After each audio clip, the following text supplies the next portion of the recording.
Le Monde sort un article qui s'intitule Legislative 2024. Des influenceurs de gauche ou d'extrême droite mobilisés pour le second tour. Patatras. Je suis cité dans l'article. Le Monde cite Psychodélique dans l'article. Et évidemment, il me cite en tant que extrême droite. J'imagine qu'il ne regarde pas mes vidéos. Mais bon, on n'est pas à ça près. Mais c'est assez intéressant de voir comment Le Monde a traité le sujet des influenceurs vis-à-vis de cette législative. Vous allez voir que l'article est pas si déconnant que ça. Mais il y a à boire et à manger.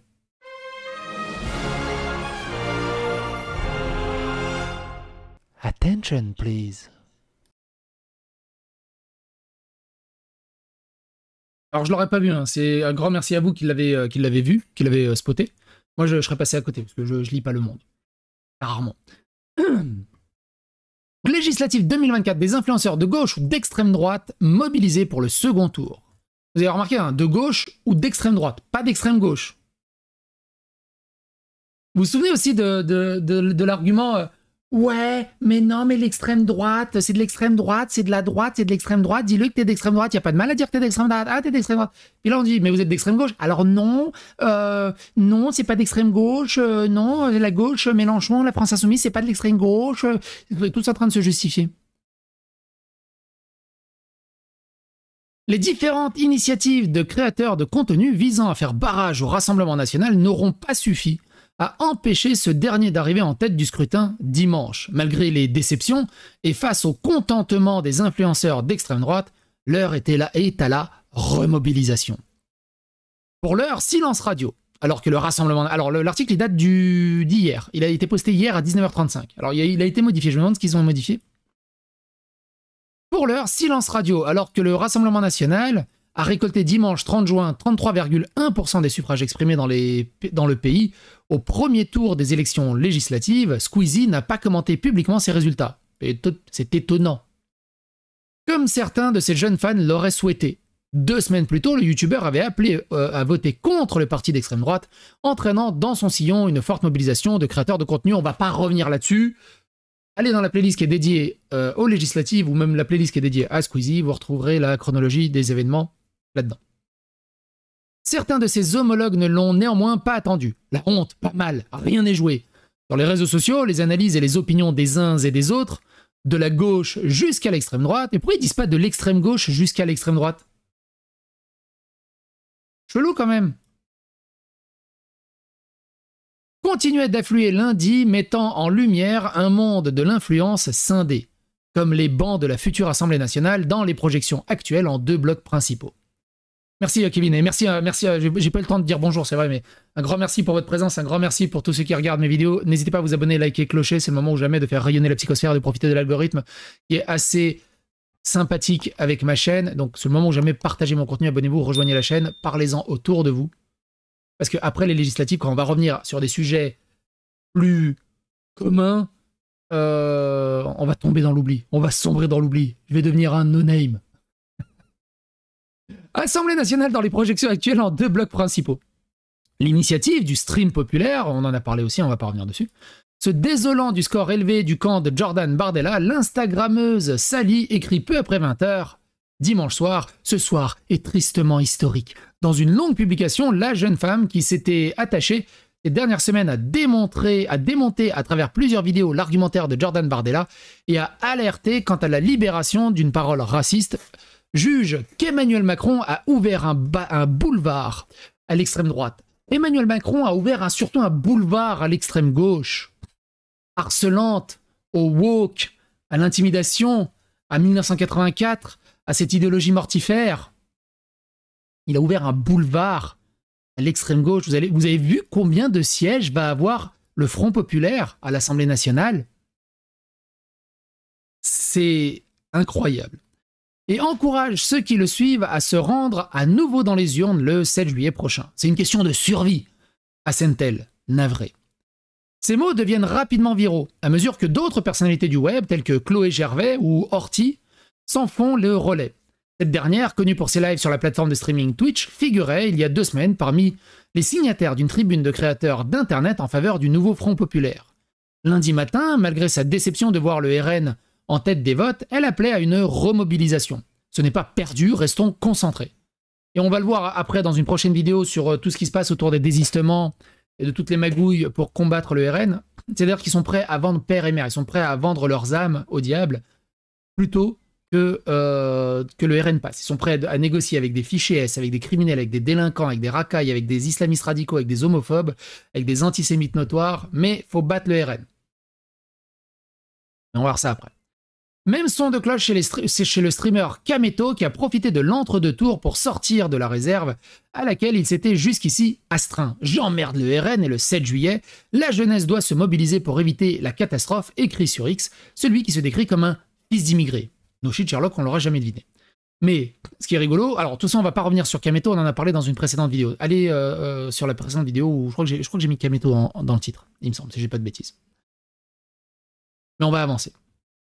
Le second tour est en effet dans tous les esprits. Au sein des groupes coordonnés, des créateurs de contenu ont tenté de réfléchir rapidement aux actions menées avant cette ultime échéance. L'initiative du stream populaire qui a culminé en fin de semaine dernière par 2 tours de dire sur Twitch à l'effigie de l'union de la gauche persistera dans l'entre-deux tours.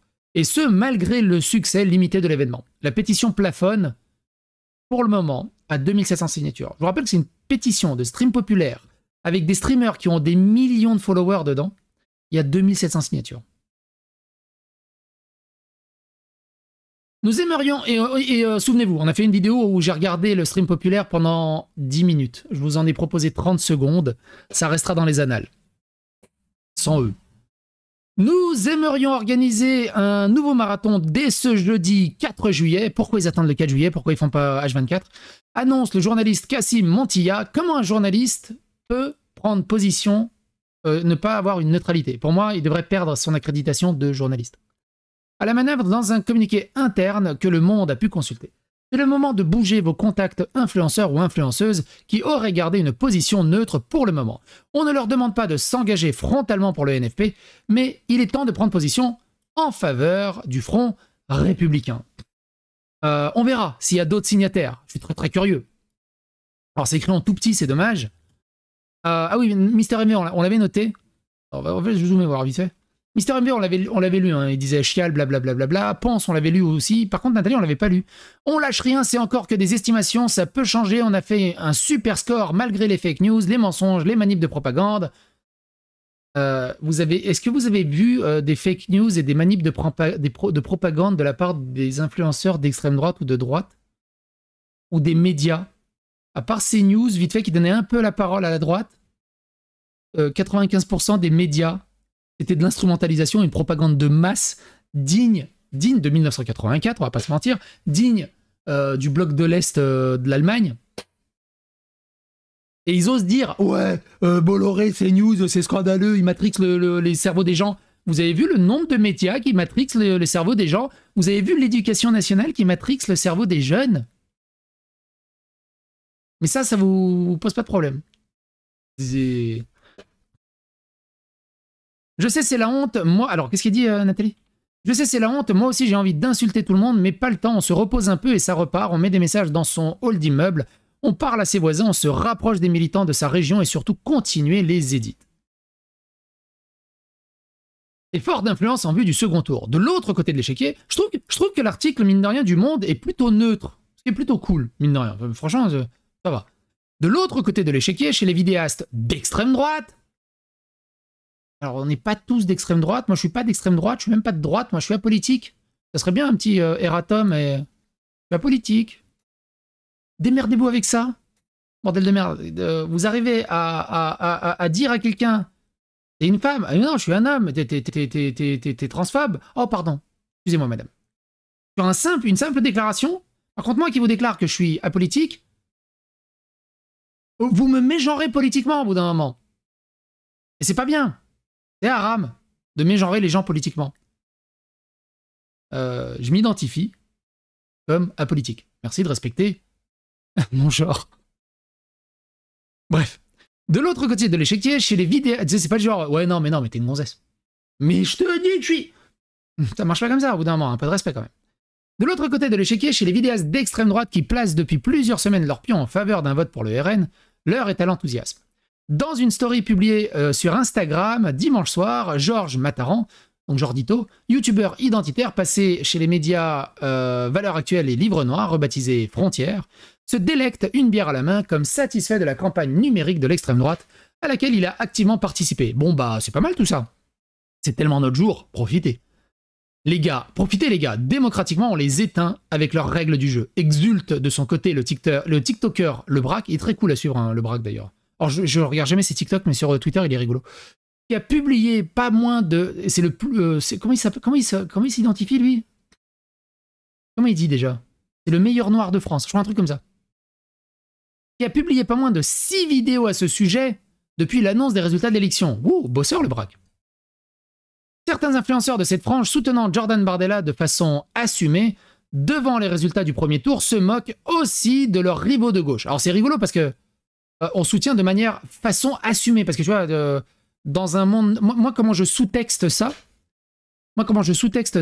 C'est dans un monde normal, ça devrait être un vote caché ou limite honteux, tu vois. Si t'assumes Jordan Bardella, c'est qu'il y a un problème. Je vois ça comme ça. Trop bizarre. Parce qu'il disait pas là, en haut pour les influenceurs de gauche un vote assumé pour le Front Populaire, blablabla. Se moquent aussi de leurs rivaux de gauche ayant appelé à faire barrage au RN. Beaucoup d'influenceurs doivent avoir une sacrée gueule de bois, sourit par exemple le youtubeur psychodélique. Alors la citation entière c'était la plupart des influenceurs doivent avoir une sacrée gueule de bois pendant que d'autres influenceurs doivent avoir une gueule de joie. Je crois que c'est un truc comme ça que j'avais dit. Mais c'est quand même balèze. Hein. Alors, encore une fois, hein, je ne suis pas d'extrême droite. Encore une fois, je ne soutiens pas spécialement Bardella. C'est juste que dans son programme, il y a des choses beaucoup plus intéressantes que dans le programme du Front Populaire. C'est tout. Et quand je vois les conneries du Front Populaire et la criminalité et comment ils veulent détruire le pays, évidemment qu'il faut absolument faire barrage au Front Populaire. C'est dangereux pour le pays. En vrai, Bardella, c'est un ancien youtubeur Call of Duty. C'était cool ces vidéos, hein, à l'époque où il démontait le salaire des youtubeurs de Diablo X9, de Monsieur le V12, de Gotaga et tout le bazar.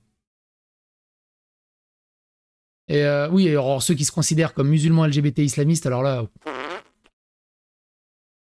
le youtubeur donc psychodélique, merci en tout cas, un grand merci. Le youtubeur psychodélique particulièrement productif en vidéo politique au cours de cette période électorale. Je trouve que c'est assez neutre, mine de rien, ça va. Franchement c'est cool, hein. Je me réveille et je vois la frustration des tweetos de gauche. Sérieusement, quel plaisir, renchérit Semsem sur X. Il faudrait quand même chercher Semsem.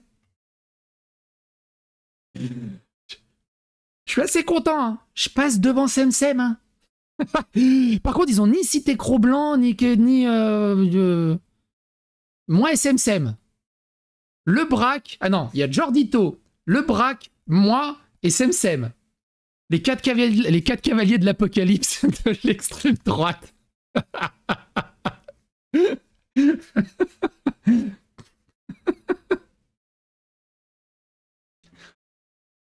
Donc Semsem qui dit je me réveille et je vois la frustration des tweetos de gauche. Sérieusement quel plaisir, renchérit Semsem sur X. Il s'était fait connaître il y a 5 ans avec des vidéos de 10 heures dans lesquelles il se contentait le plus souvent de fixer l'objectif de sa caméra sans bouger. Ni Pazen ni Lilith d'ailleurs. Ah, Mehdi Mathieu, je connais pas, tu vois. Ça me dit rien, Mehdi Mathieu. Tous les visages de l'influence d'extrême droite ne sont pas pour autant aussi euphoriques. Les 33,1% du Rassemblement national et de ses alliés issus du parti Les Républicains pourraient ne pas suffire, selon le vidéaste antisémite et suprémaciste blanc Daniel Conversano. Oh merde, j'ai pas remis la phrase. Alors pareil, il y a eu un patch avec Daniel Conversano. Vous avez pas lu la patch note? Il y a eu un patch, hein, il y a eu une mise à jour. C'est plus compliqué que ça maintenant. Mais Dimat, ça me dit rien, dis donc. Ou alors je l'ai entendu. On va voir après. Je crois que je sais pas. On va regarder après. Ça se trouve, j'ai vu. Pour obtenir une majorité absolue à l'Assemblée nationale et donc pour parachuter Jordan Bardella à Matignon, on a gagné les doigts dans le nez, mais la semaine prochaine, ça ne va pas forcément être ça, analysait-il d'un live diffusé sur YouTube dimanche soir. Bien décidé lui aussi à poursuivre ses efforts d'influence en vue du second tour. Je trouve que l'article, il est plutôt cool, hein, vous savez. C'est pas l'article putassier, un peu manque de respect et tout. Je trouve qu'il est relativement neutre. Tu vois, même en prenant du recul, tu dis, ouais, ça va. Quelques imprécisions, mais globalement, Franchement, cool. Le monde... cool. Bref. Et vous, qu'est-ce que vous en pensez de cet article? N'hésitez pas à donner votre opinion dans les commentaires. N'hésitez pas à faire que c'est l'algorithme YouTube. N'hésitez pas à vous abonner avec les clochers. Et à bientôt pour d'autres aventures.